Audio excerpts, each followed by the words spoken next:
بسم الله الرحمن الرحيم. الحمد لله رب العالمين، والعاقبة للمتقين، ولا عدوان إلا على الظالمين. وصلى الله على سيدنا محمد وعلى آله وصحبه أجمعين. اللهم رب جبرائيل وميكائيل وإسرافيل فاطر السماوات والأرض عالم الغيب والشهادة، أنت تحكم بين عبادك فيما كانوا فيه يختلفون. اهدنا لما اختلف فيه من الحق بإذنك، إنك تهدي من تشاء إلى صراط المستقيم.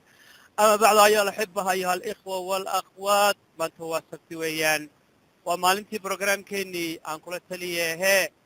talo maqaadan talo waa tii allah subxaana wa tacaala. waxaad ku soo dirsataan abudalxa1@gmail.com. waa abudalxa APUDAL X like X-ray A alpha iyo number 1@gmail.com. insha allahu tacaala maalin kasta oo sabtiya ayaa laydinka jawaabi doonaa haddii allah subxaanahu wa tacaala uu yidhaahdo.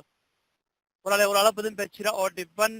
oo run ahaantii aad iyo aad ilaahay subxaana wa tacaala ku islaaxiyey qoyskooga kuna faa'iiday, iyo qaar weliba jiran oo xanuunsan oo buufis qabay oo ilaahay subxaana wa tacaala caafimaad uu ku siiyey kadib markii mataqaana ay arkeen talooyinkan cajiibka ayaa la siinayo. weliba waxyaabaha kale oo dadku ay aad iyo aad ula yaabeen waxa weeye qof baa jira dhibaato yare ay haysato oo dhibaatadaasi wax weyn uu shaydaanka ooga dhigay u arko walaalaha kale iyo wiilasha kale ee dhibaataysantiisi waxayba u noqotayba wax yar. marka insha allahu tacaala kusoo dirsada soona xaadira. maanta waxay la daadihinayaa saaxiibkay idaa waaqica Salt Lake City Utah, Abu Dacwa iyo Toronto, sheekheena sheekh maxamed sheekh xasan oo isaguna kasoo gelaya halkaa iyo Denmark. xagga farsamada waxay noo joogaa waa Cumar San Diego, waa Mukhtaar Minneapolis iyo Khayrto Sweden iyo aniga oo Abu Fawzan Ohio. sheekhayga ayaan awal kusoo dhaweynayaa kelmaddii uu inooga hormarin jiray alaaba. شيخنا الفاضل فليتفضل مشكورا مأجورا. بسم الله الرحمن الرحيم. الحمد لله رب العالمين، وأصلي وأسلم على رسوله وحبيبه ومصطفاه وعلى آله وأصحابه ومن اقتدى بهديه واتبع سنته إلى يوم الدين، وسلم تسليما كثيرا. ما بعد، أحبائي في الله، أحبكم في الله تبارك جل وعلا. الله درادي oo la isku jeclaado waa darajaadka ugu sarreeya ee lagu gaadho manaasisha ugu sarraysa ee jannada. raalli ahaanshaha rabbulcaalamiina tabaaraka jalla wacala. nabigeena calayhi asalaatu wassalaam ayaa waxaa la weydiiyey khayru nnaasi wa ayu nnaasi khayr, dadka yaa ugu khayr badan. jawaabo kala duwan oo soo maray baa jira nabiga markii su'aalaha la weydiiyey sala allahu calayhi wa aalihi wasalam, oo marba uu qaab uu ku jawaabayo. mar ayulislaami khayr ayaa la weydiiyey nabiga sala allahu calayhi wa aalihi wasalam. mar waxaa la weydiiyey axabu alacmaali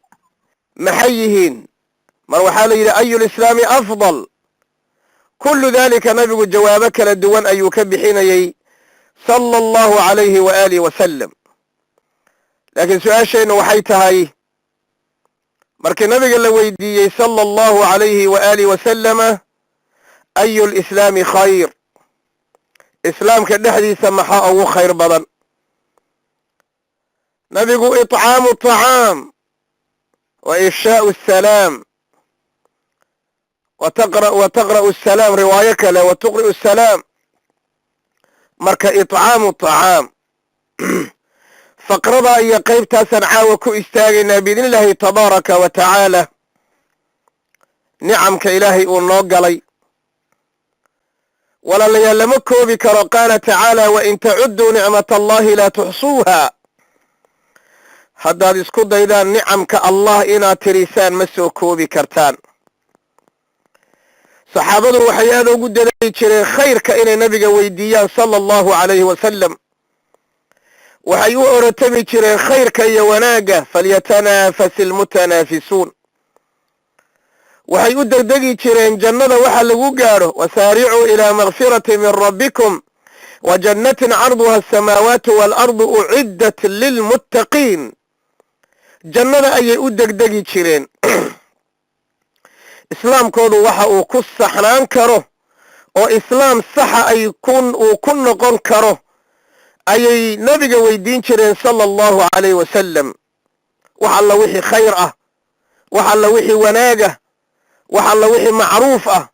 wax alla wixii ixsaan ah ayay nabiga weydiin jireen sala allahu calayhi waaalih wasalam innaga su'aalaheennu maanta waxay u badan yihiin waxyaabo intaa ka duwan bay u badan yihiin gaadhiga meequu joogaa lacagti ma idiin soo dhacday meeqa shifti baad ka shaqaysaa maanta waxa ugu badanaan isweydiinno cafan waxaa laga yaabaa inay adduunyo u badan tahay ay u badan tahay laakiin saxaabadu ridwaanullahi tacaala calayhim ajmaciin qulubtoodu aakhare ayay ku xidhnayd adduunyadan qiimo oo maynan arki jirin waxay u arki jireen imtixaan waxay ka soo qaadi jireen bad waxay dhihi jireen badda waxaa lagaga gudbaa doon waana midda imaamu shaafici uu cabiray raximahu allah ina lilahi cibaadan futana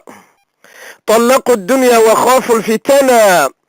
نظروا فيها فلما علموا أنها ليست لحي وطنا جعلوها لجة واتخذوا صالح الأعمال فيها صفونا رحمة الله عليك يا إمام إلهي تبارك وتعالى جنات كيسها كم ارتقاض الإمام الشافعي إيا علومدي مسلمين تيا مسلم كستوء توحيد كل انتي الدنيا دا قاب كاسي واركي جيرين إلهي وحوليه يا أدوم عقلي بدن الدنيا دي بيسد بقوا فهمين وصدح القضوط وأن رجعي لهين أي كفورين الدنيا دي بد بيك السوق قادين بدنا وحيدهم وحال يقود بكرادون دونتنا وحي كدقين مركب كالعمل الصالح عملك الصالح أنا إطعام الطعام إطعام المساكين إطعام الطعام با كمده مساكين إلا قوضية أيا كمده مسلمين ميل الله ميلان شوقنبا الله تبارك جل وعلا وانا امتحامي الدنيا دنا وامتحان ولا نبلونكم بشيء من الخوف والجوع ونقص من الأموال والأنفس والثمرات وبشر الصابرين الذين إذا أصابتهم مصيبة قالوا إنا لله وإنا إليه راجعون أولئك عليهم صلوات من ربهم ورحمة وأولئك هم المهتدون الله جل وعلا وحنو شيء الدنيا إلي اختبار يا امتحان تهي هذا غني وهذا فقير وهذا مريض وهذا الدنيا بل أفير سمانته إلي الدنيا فتن كادوا دمارين بل واحد أفير ستان عالم الإسلام ما أنت وحا كدعي أفير سبا بل فتن كدعي حق فقر يا قاتشرة حق جهل يا تعليم حمضة حق دلك يا ديقدادنت حق ثرواتك حوله أو دلك أو لبوبيه الولاء أو من لسيي محل هذا قالوا يا ملحدينتي لسيي مسلمينتي أو إن بدن أو كمدا لجبر النقضي ظلم قدن انت تشره وحاويا والنوع من الفتنة دينتي با امتحان ما انت كجرته امتحان ماركا امدو اي مرتو وحاكمدا الحروب دقالدا ايا كمدا حقا كان ام باطلا اما حق هالنغضو اما باطل هالنغضو دقالكو سيدي سبو امتحان ويهي او ضدك لغو كلا سارة وحان دونا يا مركا حديث عبد الله بن عمرو بن عاص رضي الله تعالى عنهما كما في صحيح البخاري نبينا صلى الله عليه وآله وسلم. رواية كان مسلم أياه إيه الترمذي النسائي أبو داود وماجه أحمد دارمي انتاسي أيضا رواية أي ورين هيين باجرة. رواية في صحيح البخاري عبد الله بن عمرو بن عاص رضي الله تعالى عنهما أن رجلا سأل النبي صلى الله عليه وسلم أي الإسلام خير. لما نبقى ويدي إسلام كما كان صوق لي كذب محا أقول خير بدن وحيابه إله اللي قد وهذا محا كامل أو إسلام لماذا إذا أكينا يحوجين يقال وحي تطعم الطعام dadka ayaad quudinaysaa fuqarada ayaad quudinaysaa masaakiintaad quudinaysaa ayuu nabigu yidhi sala allahu calayhi wasalama. axibaa'i fillaah, maanta waxaanu ognahay oo aan naga dahsoonayn oo aan naga qarsoonayn oo aan indhaheenna ku aragnay oo aan dhegaheenna ku maqalnay arrintii weynayd ee ka dhacday yaman ee xataa al'aan socota. dadkeenni soomaaliyeed oo aan maanta dalkooda uu khatar ku jirood og tihiin oo diintoodii ay khatar ku jirtood og tihiin oo waxbarashadoodii iyo tacliintoodii iyo caafimaadkoodii iyo wixdadoodii iyo wadajirkoodii iyo ciidankoodii booliskoodii militarigoodii askartoodii noocay doonta ha noqoto waddooyinkii iyo shawaaricdoodii webiyadoodii iyo beerahoodii kalluunkoodii iyo malaygoodii dhammaan intaasoo dhan ay maanta khatar ay ku jirtoon kulli wada ognahay oo dadaan marnaba aanan rajaynaynin inay soo hawaysan karaan inay soo imaadaan iska daaye xataa inay soo hawaysan karaan ay maanta siday doonaan carruurta ugu dhaldhalayaan. wallaahu almustacaan wa ila allahi almushtaka. ilaahay baanu u sheeganaynaa walaa xawla walaa quwata ilaa billaah. ayna ummaddii muslimiinta ahayd ee soomaaliyeed waxaan doonayaa inaan tilmaamo sida aan dhowr jeero horeba aan tilmaamay. soomaaliyay arrintan ayada ee maanta naloo degay arrin caawa nagu soo booday ma aha, waa arrin horay looga fikiray. waxaan aad iyo aad ii cajabiyey nin aan shalay ama daraad mid ka mida aan la kulmay ayaa ii sheekeeyo wuxuu yidhi anigoo sacuudiga ka shaqaynaya waa muddo aan hadda ahayn oo malaha 80 wax ku dhow ah ama dhowr iyo 80 ah ayaa nin China aba indha yar baan la kulmay buu. markaasuu wuxuu yidhi xageed ka timid Soomaaliyan ka imid buu yidhi. markaasuu wuxuu yidhi Soomaaliyay haddaydan dantiina aydan garanin mar dambe ayaad ogaan doontaan waxa idinku dhici doona. maxaa dhacay baa idhi buu yidhi. waxaa la idiin takhtiidiyey buu yidhi oo go'aankeeda la qaatay inayna marna suurtagal ahayn waddankani barwaaqada badan ayadoy dawlad xoog badan oo hal luqa ku hadlaysa oo hal caqiide haysata oo hal madhab haysata oo isku midaba oo isku nooca oo iswada guursada sodog iyo soodi isu wada ah inay suurtagal ahayn inaan koob shaah laga cabi karin. in koob shaah laga cabo inayna marna suurtagal ahayn. sidee waddankani 100 sano soo socda sidee wixiisa loo cuni karaa? waa in ayaga la baabi'iyaa go'aan lagu gaaray, waa in la isku dirabaa go'aan lagu gaaray, waa in laga qaxabaa go'aan lagu gaaray. marka la qaxo diintii baa la bedeli oo markii la qaxo dhaqankii baa la bedeli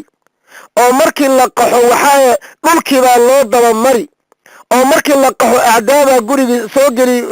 maxalli waddankii qabsani oo dhaqaalihii baa la qabsani oo yani dhulkii oo dhan baa nabaad guur lagu ridaya sidaad aragteen. cunto saxan cunto ah ama xeero dad gaajaysan dhaxdooda la soo dhigay siday u boobaan oo kale ayaa lagaa boobayaa. sida baddeenni maanta loo boobay ee barrigeenni loo boobay ee geedaheenni iyo dhuxushin loo boobay ee xoolaheenni iyo xayawaankii iyo biciidkii iyo goodirkii iyo sagaaradii iyo garanuugtii iyo gorayadii maxaa la yidhahdaa adduunka saa iska dhexyaaci jiray maanta maxaa la yidhahdaa aan waxba laga haynin. sidaa daraaddeed baa walaalayaalow inaan hurdada ka kacna waa lagama maarmaan inaan inagu dawlad isu noqonno waa lagama maarmaan dalkeenna inaan u fikirno waa lagama maarmaan waxay kelimadu ila dheeraanine ujeeddada aan ka rabaa waxa ay tahay ninkaa ii sheekeeyey baa waxaan la kulmay buu yidhi nin iiraani ah markaasaa mashruuc laga fulinayay soomaaliya gaar ahaan xamar laga fulinayay ayaa ninka loo diray markaa 3 marxaladood baa loogu talagalay inuu barnaamijka uu maro barnaamij dhaqaale ayuu ahaa ninkii riyaad baa layga diray buu yidhi sacuudi carabiya layga diray buu yidhi mar alla markii aan fayskii hore aan soo dhammeeyey ayaa la yidhi buu yidhi iska joog oo maxaa dhacay barnaamijka maraykanka iyo iiraan iyo sacuudiga iyo waxaa watay buu yidhi intaas oo ummadood barnaamij ay wateen buu ahaa buu yidhi iska joog baa la yidhi buu yidhi oo maxaa dhacay meesha dhaqaale badan baan gelinay waddankaba waa la burburin doonaaye iska joog waa 85 waddanka waaba la burburin doonaaye waa asagoo burbursan baa markaa yaanu geli doonaa oo dhaqaalahaan doonayna aan ka heli doonaaye iska joog baa ninka waa nin iiraani ah wey miyaydan arkayni maanta shiicada laga hadlayo inay markaa baadidoodii inay maanta ka heleen oo ay gabdhaheenni iyo wiilasheennii ay leeyihiin waanu isu guurinaynaa oo hadda waad arki doontaane mawduucan caawa idinkala hadlaya soomaaliyey oo ah dadka yaman ka qaxay ee maxaa la yidhahdaa labada takadoode midna boosaaso ku taalla midna berbere ku taalla ku qaxaya ee sii qulqulaya haddaynan inagu gacanta qabanin haddaynan jeebkeenna inagu horin laba qolo ayaa ka faa'idi doontee taariikhda qori doontee soomaaliyay aad u dhegaysa laba qolo ayaa ka faa'iidaysan doonta farta ayaana dhexda laga qaniini doonaa maalin aan maanta ahayn qolada koobaad waa hay-aadka saliibiga ah ee tansiirka ah ee wax gaaleeya ayagoo huwan magaca hay-ad khayri ah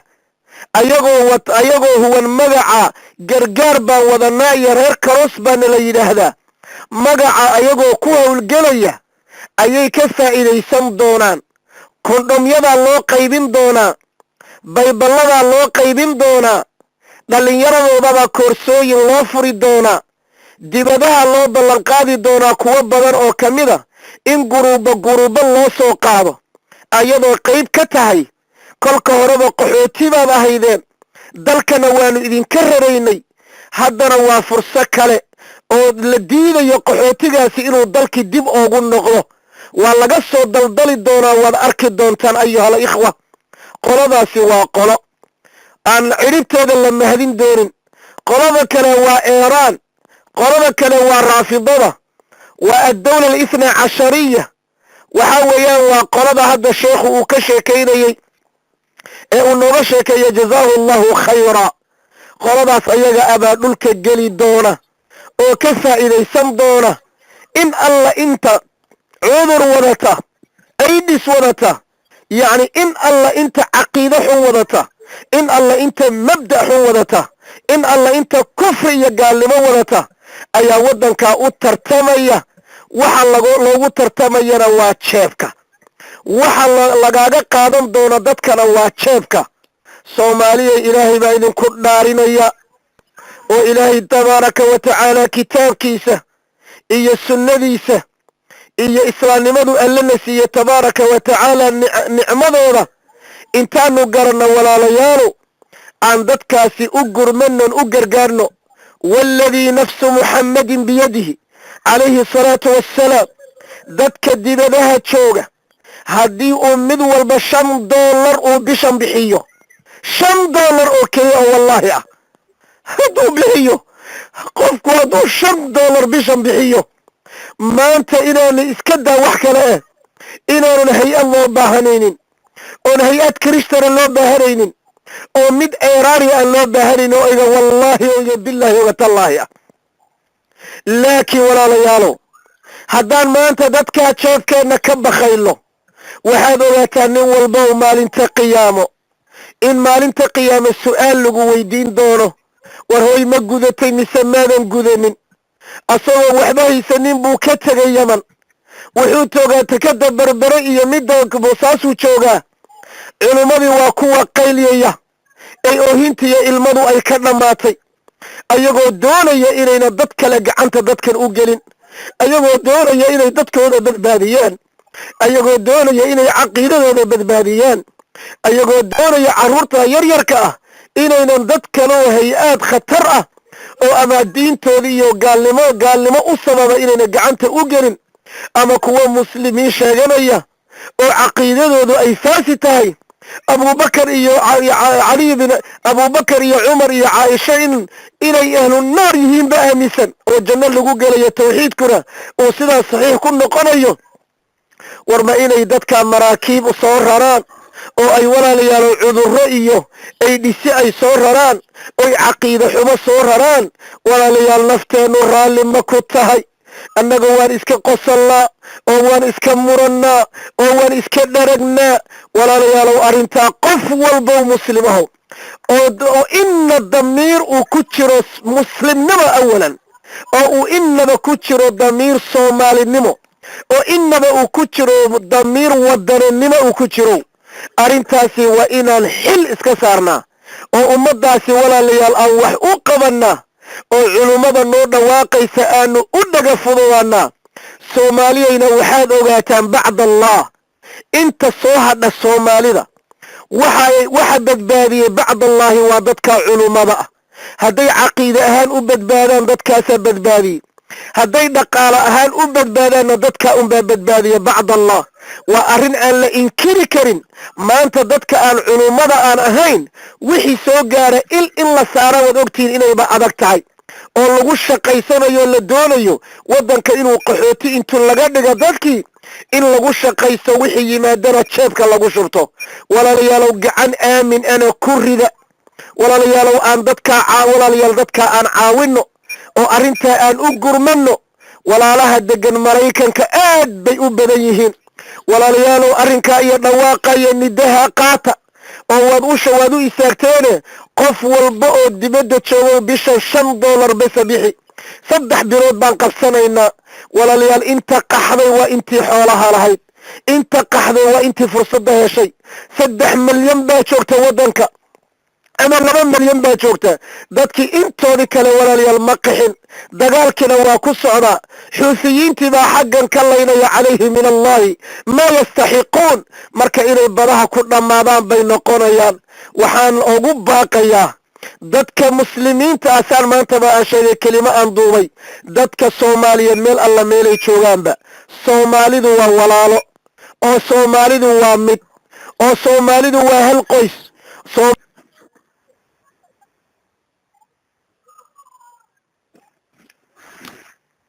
bay u fikirtaa walaalayaalow arrintaa aad iyo aad ha loo tarkiisiyo